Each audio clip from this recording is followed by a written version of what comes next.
How to find recently watched video on Facebook. Hey everyone, welcome back. In this video I will show you how can you find your recently watched videos on Facebook. So let's get started. First, as you have to open Facebook app with your account. After you open Facebook, you'll get this kind of interface. From your at the top left, tap on your profile icon. From your profile section, tap on three dots, and from edit profile section you'll have to just tap on the option activity log. From the activity log section, tap on the search icon at the top right. From your simply search for videos you have watched.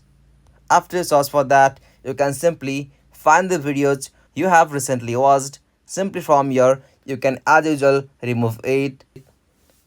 Simply from here, you can delete or find your recently watched videos on Facebook. If you found this video helpful, make sure to like and subscribe for more videos like this. Thanks for watching. Have a good day.